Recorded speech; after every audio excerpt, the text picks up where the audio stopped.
그리스도인의 선택이라는 주제로 말씀을 전하고 있는데요. 오늘이 세 번째입니다.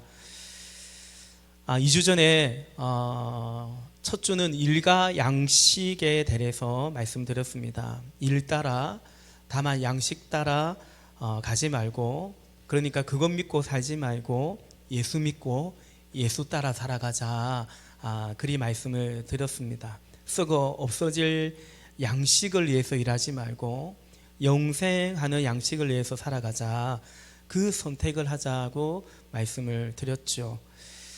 두 번째로 이제 지난주에는 가정에 대해서, 결혼에 대해서 말씀을 드렸습니다.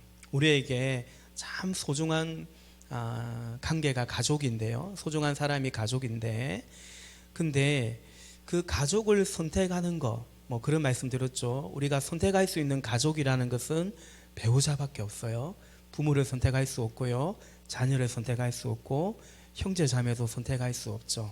근데 가장 어찌 보면 일과 어떤 직업보다 더 소중한 선택일 수 있는 이 선택에 대한 우리가 많이 공부하고 많이 익혀서 결국 이제 일하는 것인데, 근데 어쩌면 더 소중한 선택인 이것에 대해서 우리가 너무 배운 것이 없고 어쩌면 무지할 정도이고, 그것이 얼마나 중요한 것인지 같이 또 도전하는 시간이었죠.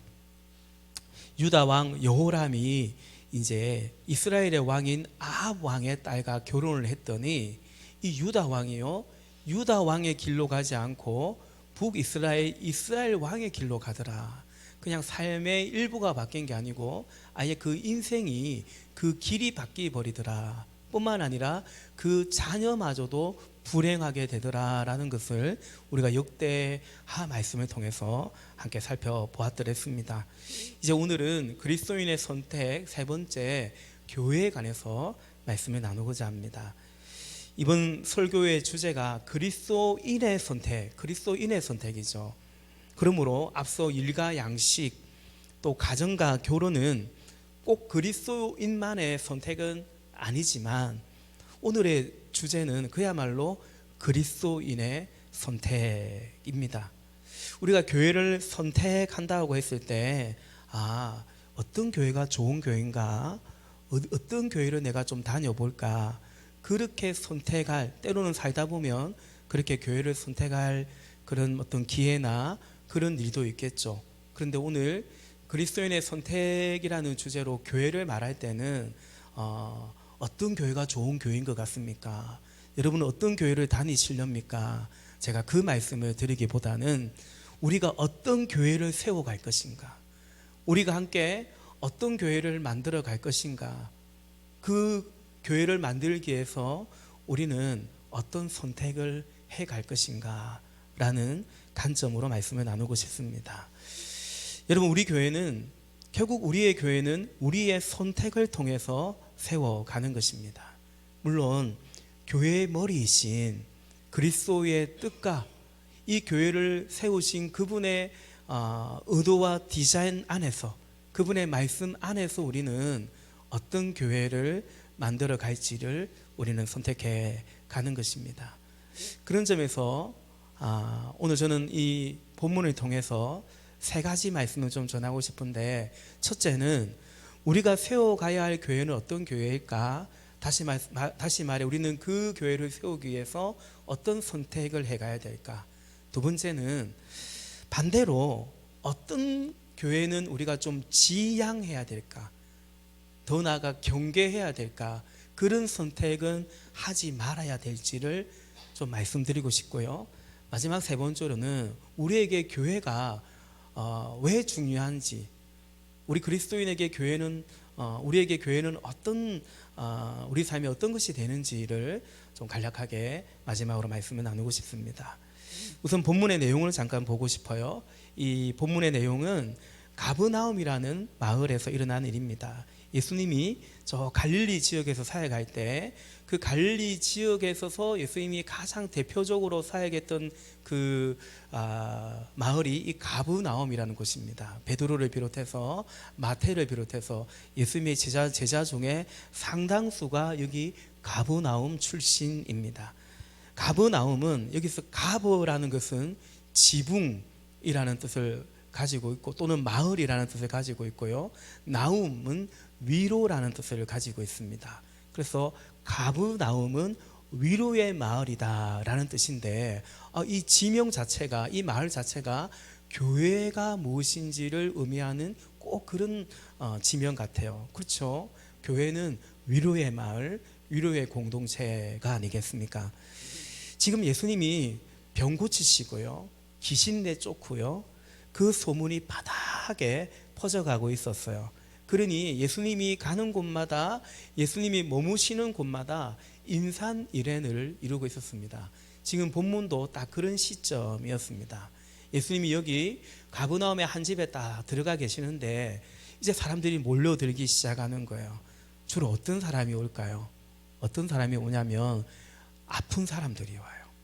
병 고침 받고 싶은 사람들이 오는 겁니다. 여러분, 세상에 아픈 사람들 정말 많습니다.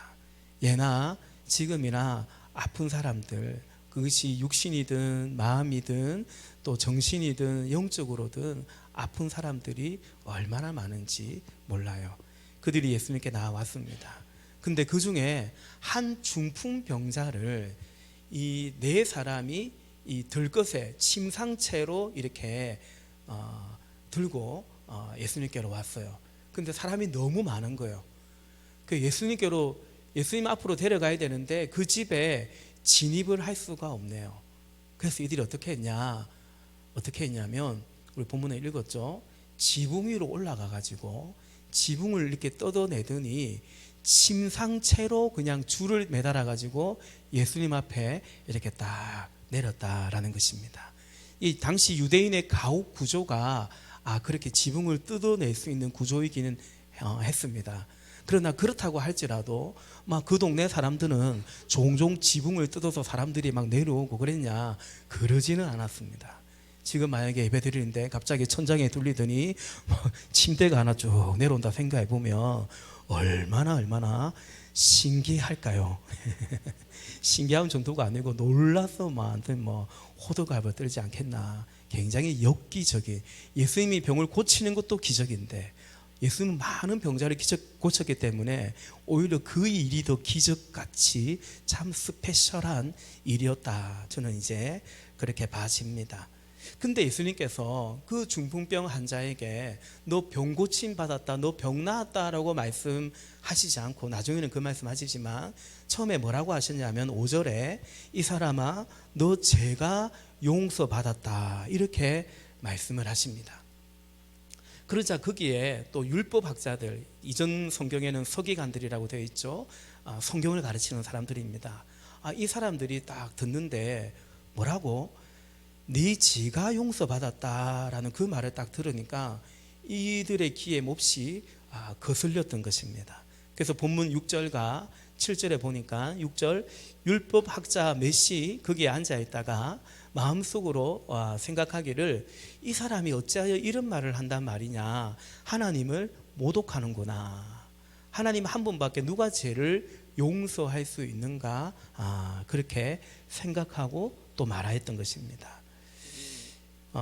예수님께서 그들의 생각을 다 아시고 이 율법학자들에게 사실은 책망하듯이 말씀하시고 물으시고 말씀하시고는 이제 그 중풍병자에게 11절 말씀해 보니까 일어나서 너 자리를 걷어서 그걸 들고 걸어 나가라, 병 고침의 신유의 은혜를 허락해 주셨습니다.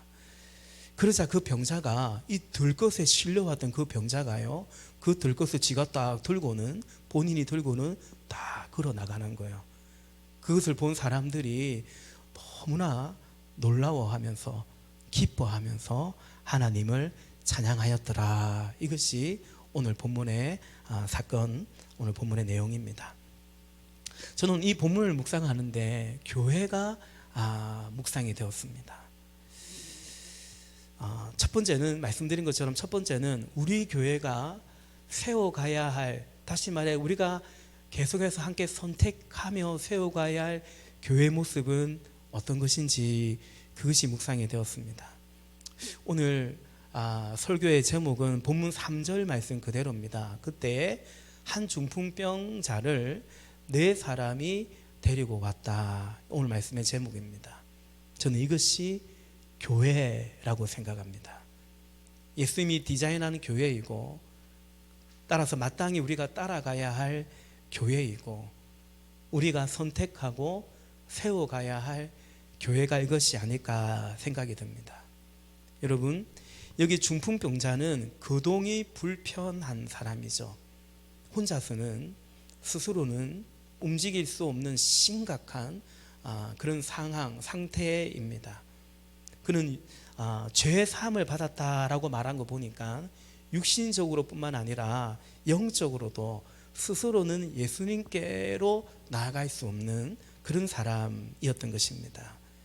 여기 이 한 사람을 살리는 네 사람, 이름도 적혀 있지 않습니다. 그냥 네 사람입니다.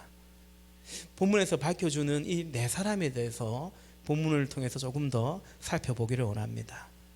첫째, 이 사람들은 말 그대로 네 사람입니다. 혼자가 아닙니다.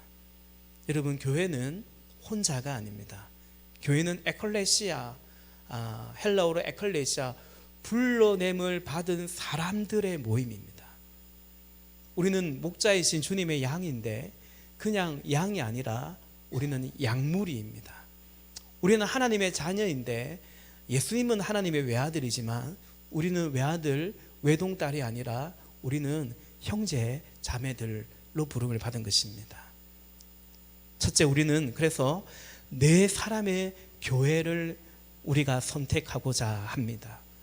홀로 신앙생활하는, 그래서 오히려 좋다고 말하는 그런 교회가 아니라 우리를 하나님의 자녀이며 형제 자매로 불러주셨기 때문에 우리는 그런 교회이기를 원하고 그런 교회에 이어야 하는 것입니다. 네 사람입니다. 많은 무리만은 아니고 여기 네 사람입니다. 오늘 우리 확신의 산 간증할 때 우리 소은 자매가 고백했죠. 성도는 교회의 지체인데 끊임없이 일어나는 불협화음이 불편하다, 그런 생각이 든다라고 고백을 한 것 같아요. 맞습니다. 우리가 모여서 좋은 것도 많은데요, 이렇게 모여서 목장을 해가고 이러다 보면 어떻습니까? 힘들고 불편합니다. 그러나 그것을 극복해 가면서 예수님이 그렇게 제자들이 예수님과 더불어 모여 있으면서 함께 예수님 안에서 제자가 되어 간 것처럼 우리도 그 안에서 예수님의 제자가 되어 가야 된다 고백을 합니다. 여러분, 한 중풍병자를 한 사람이 어찌 할 수가 없습니다. 그러니까 네 사람이 아니면 이 한 사람을 어찌 할 수가 없습니다. 우리 소은자매 저게 이제 혹시 송풍인지 난방인지 한번 확인해 주세요. 네네네. 예, 우리 태훈이가 확인하면 되겠네. 네네. 그래요. 바람이 찬 것 같아서 그렇습니다.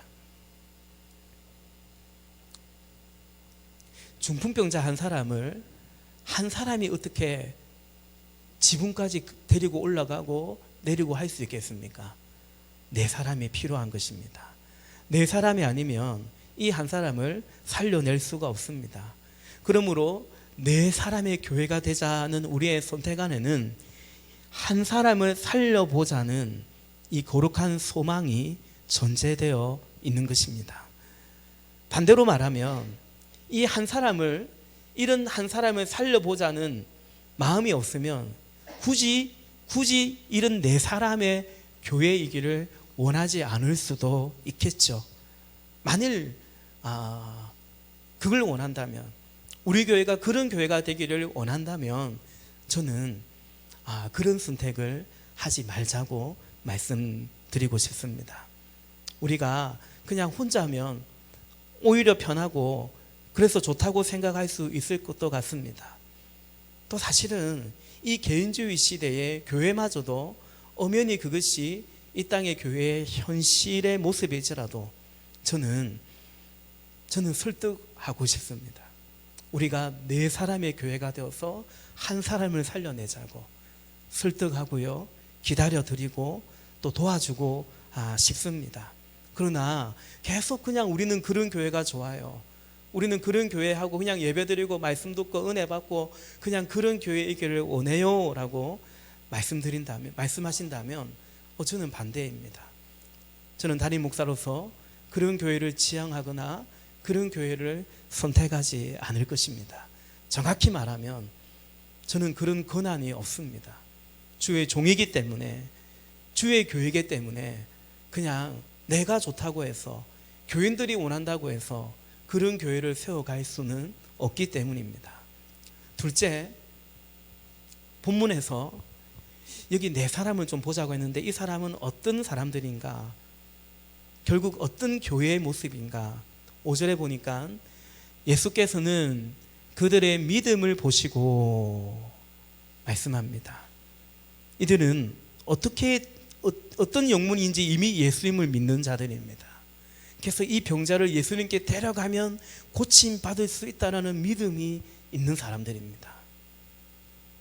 근데 그 믿음은 보이는 믿음입니다.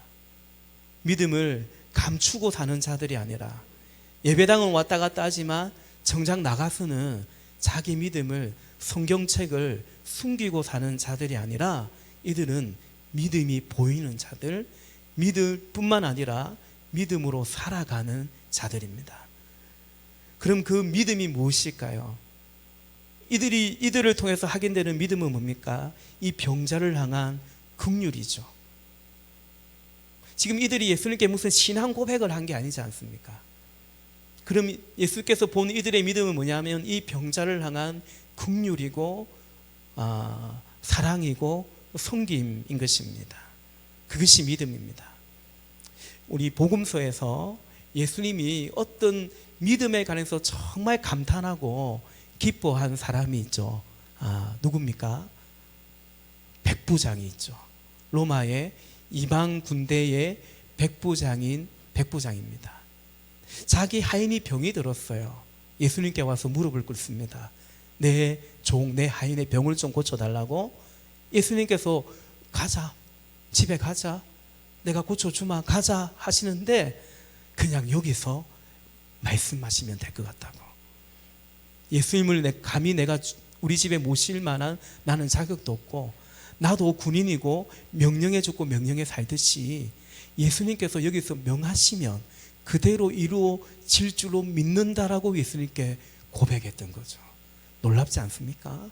예수께서 이스라엘 백성 중에서도 이만한 믿음을 보지 못했다고 하면서 감탄하시죠. 근데 여러분, 그 백부장의 믿음은 다만 그게 아니죠. 지금 누가 병들었다고 예수님께 온 겁니까? 자기 하인이 병들었다고요. 그 하인이 뭐라고? 이 로마의 고급 장교인 백부장이 그 식민지 백성의 청년에 불과한 예수 앞에 무릎을 꿇고 내 종을 좀 고쳐달라고. 그게 믿음입니다. 그래서 믿음과 사랑과 소망은 분리될 수가 없는 것입니다. 그처럼 믿음은 보이는 거예요. 사랑으로, 섬김으로 보이는 것입니다. 교회는 당연히 믿음, 신앙 공동체입니다.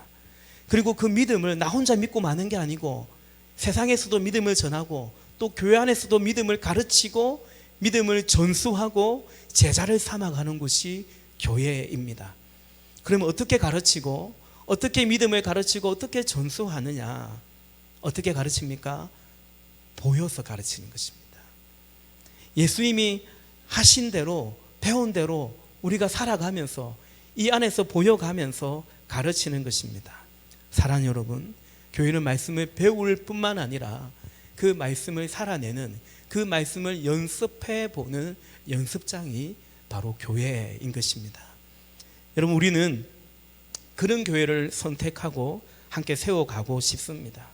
그래서 믿음이 자라나기를, 다시 말해 믿음으로 말미암아 우리의 삶이 변화되기를, 그 삶에 변화하는 것은 이 한 사람을 살려내고 깨어진 가정을 회복하고 살려내는 바로 그 열매인 것입니다. 그것은 주님의 소원이죠. 영혼 구원하는 것은 주님의 소원이죠. 바로 그 주님의 소원을 품고 주님을 기쁘시게 하는 그런 교회이고, 그리고 그래서 행복한 성도이며 교회이기를 바라는 것입니다. 아멘이십니까? 셋째, 우리 여기 네 사람 좀 더 본다면 어떤 사람인가, 어떤 교회인가? 다시 말해 이들의 믿음은 어떤 믿음이었는가? 이들의 믿음은요, 포기하지 않는 믿음입니다. 이들은 이 병자를 데리고 집에 들어갈 수가 없으니까 지붕 위로 올라가서 지붕을 걷어내고 줄을 매달아 침상채로 예수님께로 이 병자를 인도했습니다. 여러분, 우리가 한 영혼을 살려보겠다, 또 그러기 위해서 이런 네 사람의 이런 교회, 이런 목장을 세워가 보겠다, 우리가 가정교회를 하고 영혼 구원하며 제자 삼는 것, 또 그 안에서 특별히 내가 목자의 삶을 살아보겠다라고 하는 것, 얼마나 아름답고 귀한 것입니까? 좋은 것입니다. 얼마든지 우리가 도전해 볼 만하고 우리가 지금 그렇게 가고 있습니다. 그런데 여러분, 난간이 있습니다. 어려움에 봉착하기도 합니다. 이 사람들이요, 한 병자를 고치고자 이렇게 한 거 얼마나 아름다운 일입니까? 근데 이 네 사람과 이 병자가 어떤 관계인지 성경은 말하지 않습니다. 근데 주로 복음서에 보면 가족 관계일 때는 주로 복음서 저자가 그의 아비였다, 아들이었다, 딸이었다 주로 기록하고 있거든요. 근데 그런 기록이 없는 걸로 봐서는 이 네 사람과 이 한 중풍병자는 혈연의 관계는 아닌 것 같습니다. 이렇게 왔는데요, 이렇게 왔는데 이까지 오는 것만 해도 얼마나 힘들었겠어요. 근데 더 이상 어찌할 수 없는 거 아닙니까? 그때 우리 할 만큼 했다, 뭐 얼마나 내 할 만큼 했다, 최선을 다했다, 뭐 그리 해도 누가 뭐라 할 사람은 누가 뭐라 할 사람 없을 것 같습니다. 얼마나 큰 수고이고 희생입니까? 근데요, 이들이 포기하지 않습니다.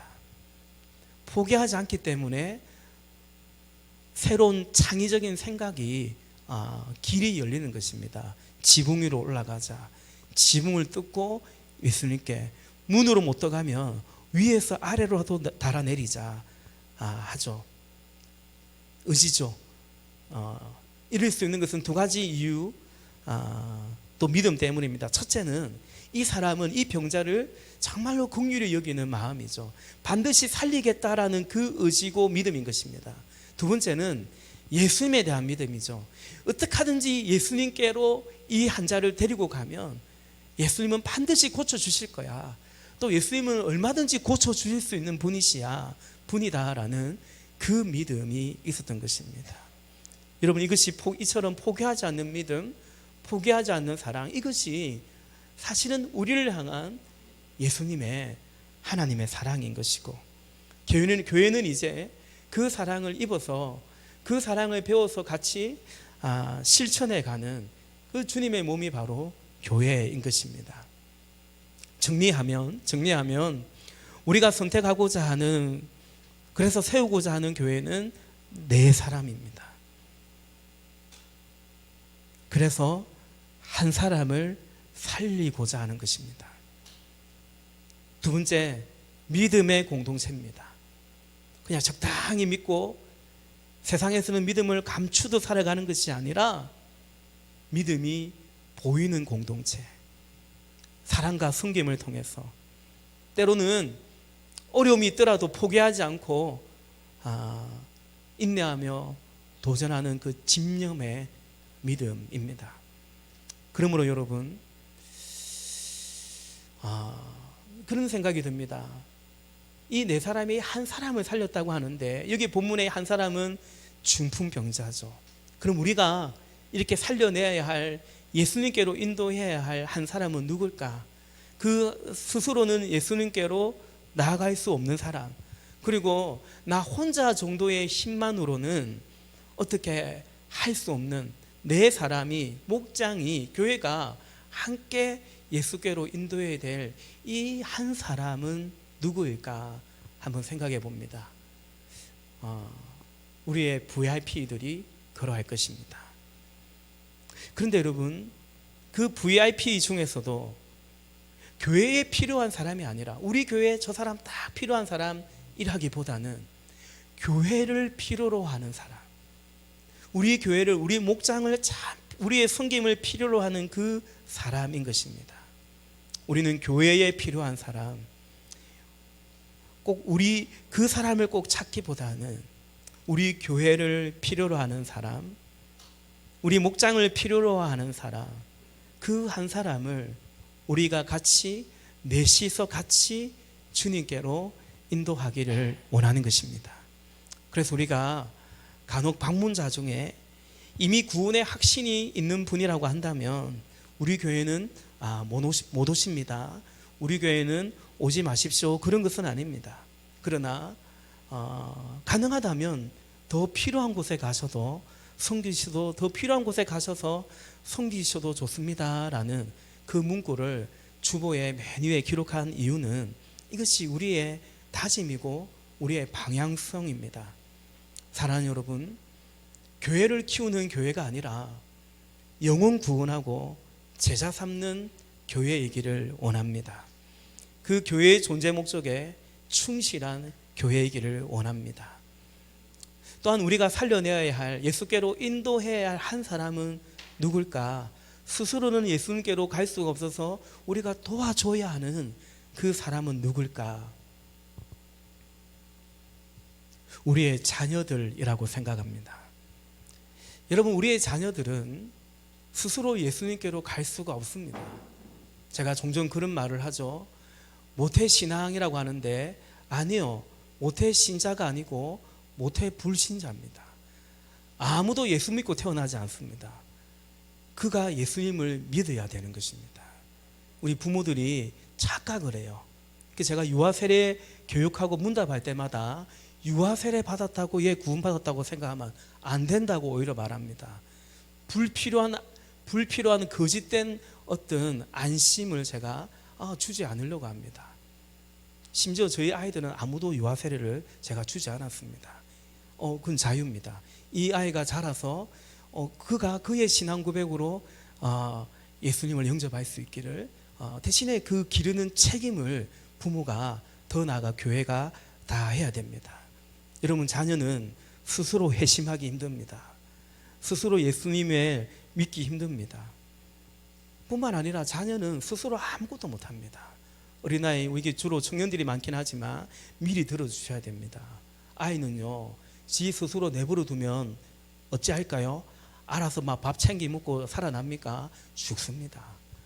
아이는 먹여줘야 되고요, 먹고 나면 트름 시켜줘야 되고요, 진짜 별걸 다 해줘야 됩니다. 또 어떨 때는 잘 싸지 못하면 싸도록 도와줘야 되고요, 싼 거 치워줘야 되고요. 제가 아이 키우면서 제일 제일 어떤 뭐라고 할까요? 황당하다고 할까요? 잠도 재워줘야 됩니다. 그냥 난 잠은 자는데 심지어 운전하면서도 때로는 졸려서 위험하기도 한데 잠까지 재워줘야 됩니다. 정말 스스로는 아무것도 할 수 없습니다. 우리의 자녀를 여러분 또한 혼자서 예수님의 제자로 키우기가 어렵습니다. 한 아이를 키우는데 온 마을이 필요하다라는 말이 있죠. 그처럼 한 아이를 하나님의 자녀요, 예수님의 제자로 키우는 것은 온 교회가 힘을 합쳐야 하는 것입니다. 우리 교육부서의 교사들이 아침 일찍 예배드리고 지금 이렇게 청소년부, 우리 또 어린이부를 섬겨가고 있습니다. 우리가 이 베델 기도원에서 예배하면서 하나님이 주신 축복이 있어요. 우리가 의도치 않았지만 이렇게 예배하면서 주신 축복 가운데 하나가 타가부입니다. 저는 잠옷실이 없다 보니까 우리 타가부가 필요하다고 생각을 했어요. 근데 교회는 정말로 담임 목사가 저 혼자 어떻게 할 수가, 저의 지혜만으로 세울 수 없는 것이, 저는 타가부를 생각할 때는 우리 어른들이, 권사님들이 좀 봐줘야 되지 않나. 근데 우리는 그렇게 많지 않거든요. 권사님들이, 어른들이 별로 많지 않아요. 근데 우리 미국에서 우리 골프하다가 온 자매가 있었죠. 다시 이제 미국으로 돌아갔지만 그 자매가 미국의 올랜드 그 한인교회에서, 가정교회에서 타가부를 한 거예요. 청년인데 타가보를 한 거예요. 얼마든지 할 수 있고 좋았고 재미있다라는 거예요. 그 제가 타가보를 광고를 했지 않습니까? 그랬더니 여기 예배하는 우리 자매들 몇이 타가보를 헌신대에 나와서 자원했고 너무 그래서 우리 이 육아 세대들이 그래도 일주일에 한 번 예배하면서 비교적 마음 편하게 자유롭게 예배할 수 있고 우리 지난주에 우리 그 중에 한 가정이 저희 집에서 교제를 하는데 너무 좋다라는 거예요. 예. 우리는 예배당 건축한 이후에도 사무실이 있다 할지라도 우리 타가보 사역은 계속해서 하고자 합니다. 더 자원해 주시기를 부탁을 드립니다. 더 나아가 우리는 가족 목장을 같이 세워가고 커플의 삶, 예비부부의 삶, 또 부부의 삶, 부모의 삶 그런 삶 공부도 하고 어린이 생명의 삶, 청소년 생명의 삶 그런 삶 공부도 해가면서 더 나아가 정말 우리가 같이 해보고 싶은 것은 교회가 같이 아이들을 정말 키워가는 거죠. 처치 홈스쿨링을 도전해 가보자 합니다.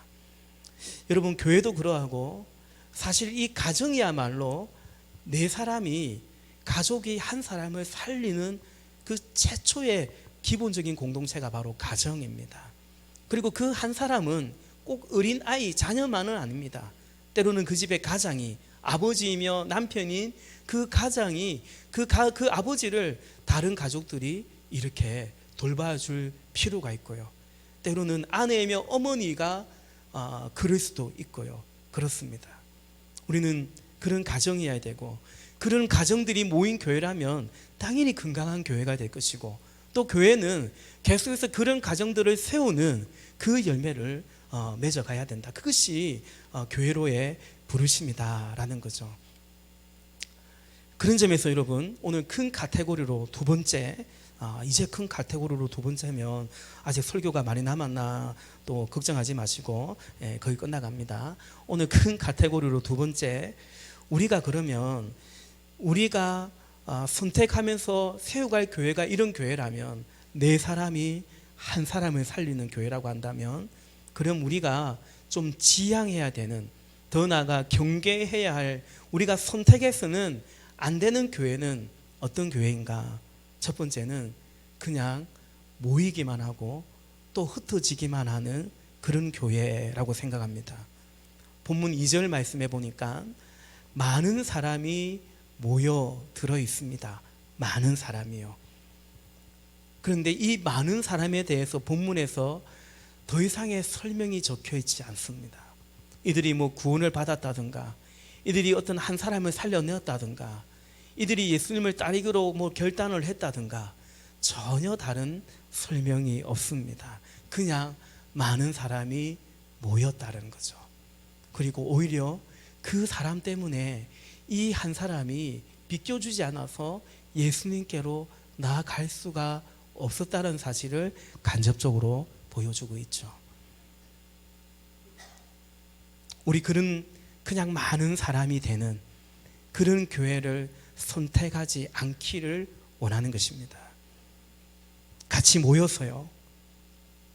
같이 모여서 그 숫자가 많든 적든 간에 같이 모여서 아이도 키우고 VIP도 섬겨가고 그러다가 때로는 어려움을 겪을 때는 같이 또 힘을 합쳐서 그것이 목자일 수도 있고요. 목녀님일 수도 있죠.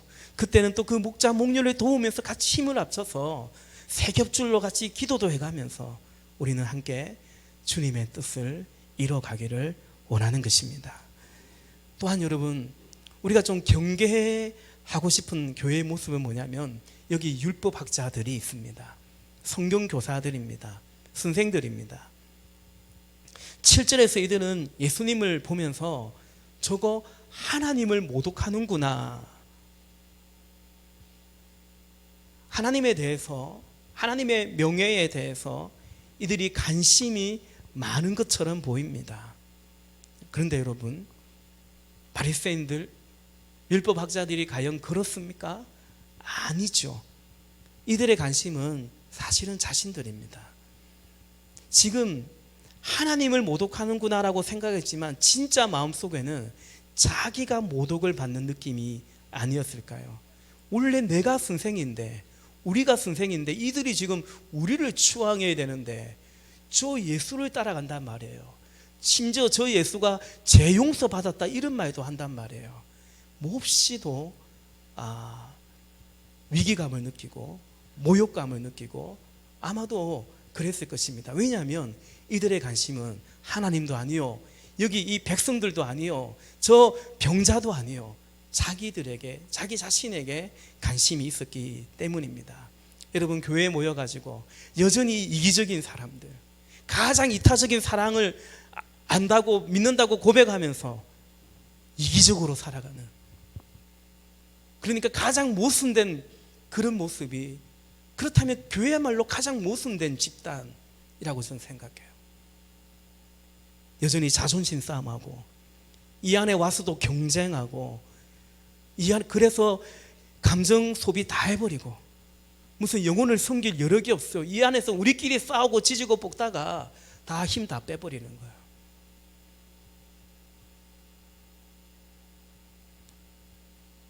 여전히 이 안에서도 내가 돋보여야만 될 것 같고 내가 날 알아줘야 될 것 같고 그런 교회, 그런 사람들이 있죠.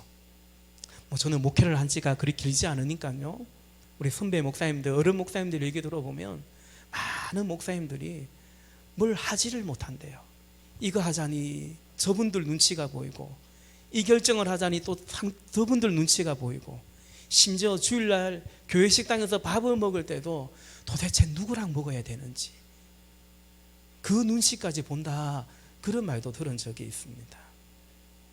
사랑하는 여러분, 우리는 그런 교회를 원하지 않습니다. 경계하고자 합니다. 자기를 주장하는 그 자세를 거두어야 하는 것입니다. 빌립보서 말씀처럼 나보다 남을 더 낮게 여기고, 예수님이 말씀하신 것처럼 나는 섬김을 받으려 함이 아니라 섬기러 오셨다라고 말씀하신 것처럼 그 예수님의 본을 따라서 다른 사람을 섬겨주고 높여주고 성공시켜주는 그 예수님의 섬김과 리더십을 우리는 따라가야 될 줄로 생각합니다. 말씀을 맺겠습니다. 본문 통해서 교회를 말씀드렸어요. 이상적인 교회를 말씀드린 것 같기도 합니다. 이런 교회를 만들어 가고 싶습니다. 우리 교회가 딱 지금 이렇다라고 말씀드리는 것은 아닙니다. 그런데 여러분, 혹 교회 생활하면서 포기하는 마음을 가진 분들도 있는 것 같습니다. 포항말로 속 시끄럽다 이러면서 막 교회가 다 거기서 거기다 이러면서 그러지 맙시다.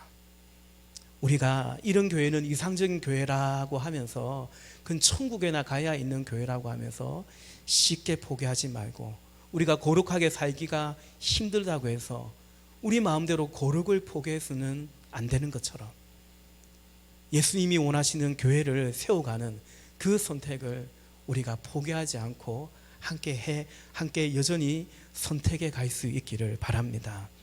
목사인 저 혼자서 선택하고 세워가는 교회일 수 없습니다. 이미 우리 교회는 그런 교회가 아닙니다. 제가 별로 힘이 없습니다. 저 혼자서 뭘 하겠습니까? 그렇게 제가 유능하거나 그렇게 뭐랄까요?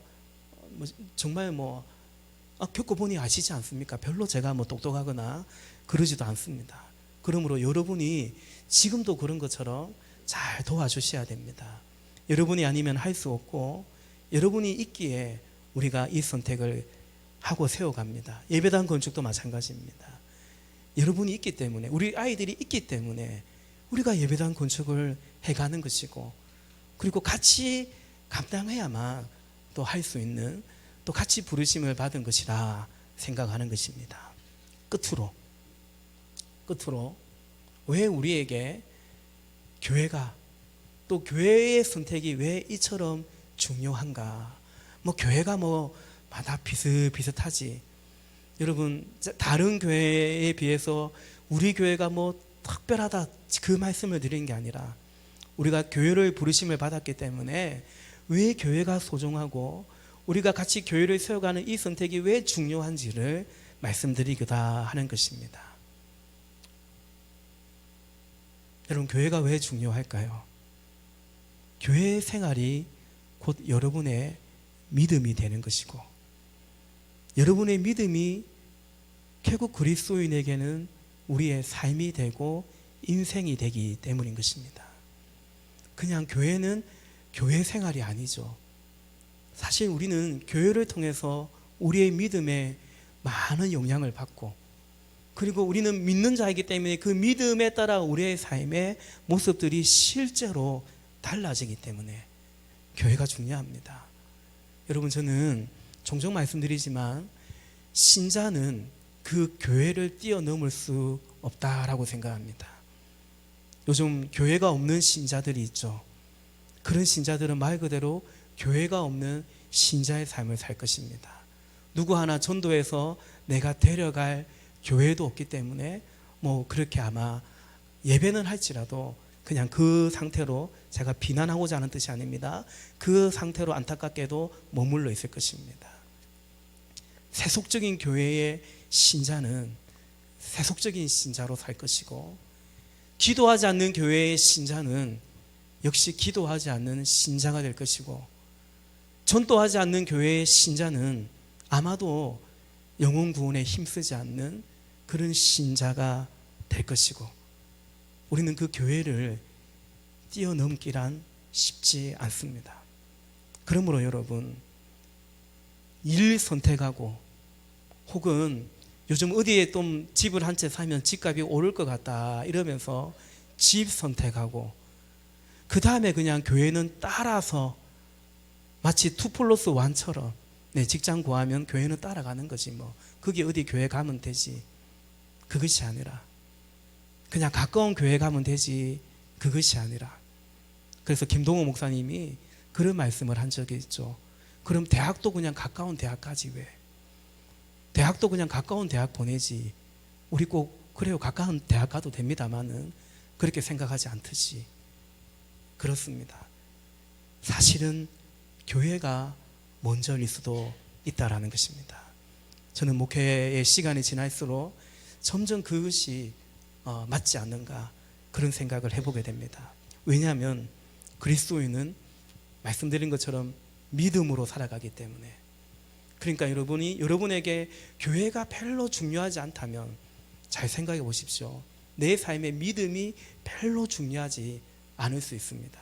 내가 정말 영어를 좀 잘하고 싶다면 영어 학원을 잘 신중히 고르려고 하고 선생을 선택하려고 하는 것처럼 내가 정말 믿음으로 살고 싶다, 그런 마음이 있다면 여러분은 교회를 결코 소홀히 여기고, 또 우리 교회가 어떤 교회가 될 것인가를 결코 소홀히 여기지 않을 것이죠. 믿음으로 살기 때문이고, 결국 그것이 우리의 믿음이고 우리의 삶이 되기 때문인 것입니다. 아무쪼록 우리 네 사람이 우리 교회는 목자인 것 같아요. 우리 목장이 한 영혼을 품고 같이 살려내는, 예수께로 인도하는, 그래서 주님이 기쁘시며 그 기쁨, 그 추수의 현장에서 함께 기뻐하는, 그래서 행복한 우리의 교회가 되고 우리의 목장이 되시기를 예수님의 이름으로 축복합니다. 우리 같이 기도하십시다. 우리 이 시간 기도할 때